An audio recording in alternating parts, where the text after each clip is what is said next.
السلام عليكم ورحمة الله تعالى وبركاته. إخواني، مرحبا بكم في قناة طيور الكناري.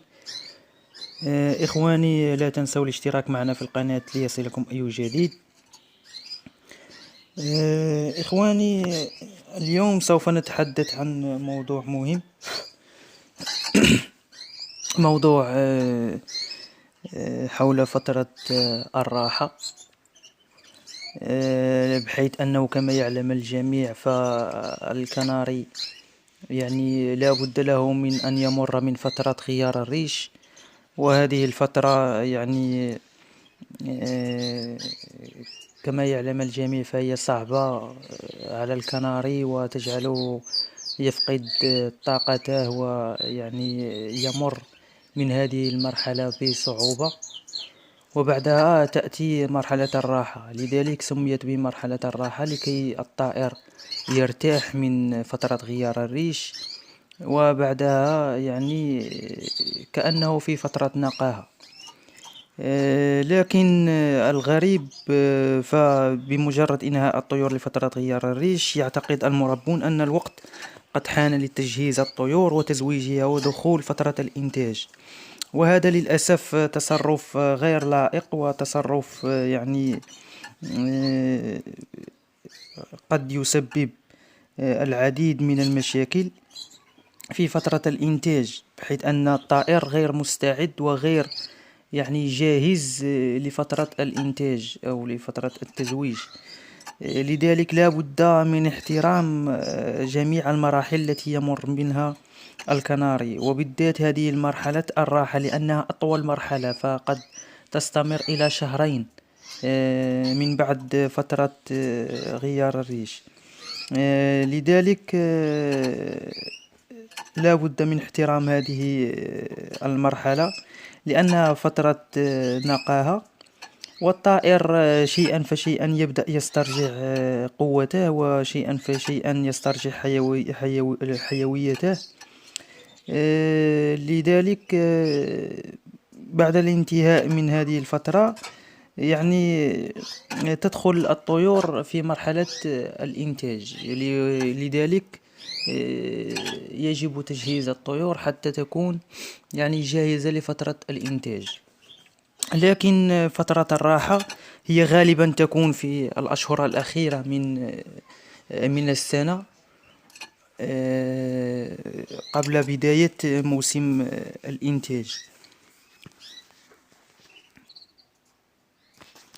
لكن كيف يعني يجب معرفة أن الطائر يعني انتهى من فترة تغيير الريش، وهو الآن في فترة الراحة.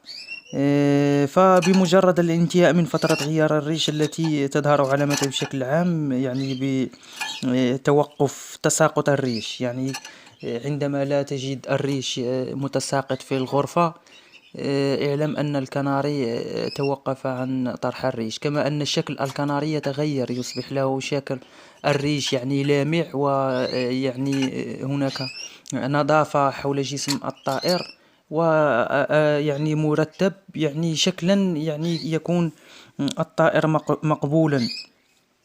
كما أن يعني آه، هناك يعني ظهور دبابيس الريش على الجسم، خاصة الرأس. هنا يعني تبدأ فترة الراحة. وفي هذه المرحلة هناك 3 أمور لا بد من التقيد بها، وهي التغذية والإنارة والحرارة. هذه هي محاور جميع فترات حياة الكناري. إذا تم احترامها والتقيد بها يعني تكون طيورنا في شكل جيد، وستكون النتيجة يعني جيدة في مرحلة الإنتاج. لذلك تبقى النقطة قد يسأل البعض عنها، وهي يعني كيف نوفر هذه الأمور.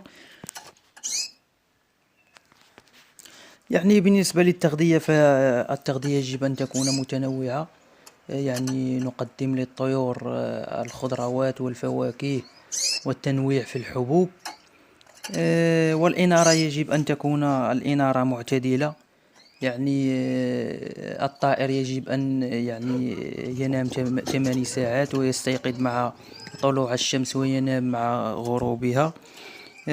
والشيء المهم وهو الحرارة، مع أن الطائر الكناري يعيش ويتعايش مع درجة حرارة الغرفة يجب أن تكون بين 18 و27 درجة مئوية، مع الانتباه للتيارات الهوائية يعني بشقيها يعني الباردة والحارة. فإن هذا لا يعني أن الطائر الكناري لا يستطيع العيش في درجة حرارة منخفضة أو مرتفعة، لكن التيارات الهوائية فهي يعني عموما في أي مرحلة يعني تكون قاسية، ويعني يعني تجعل الكناري غير في صحة جيدة.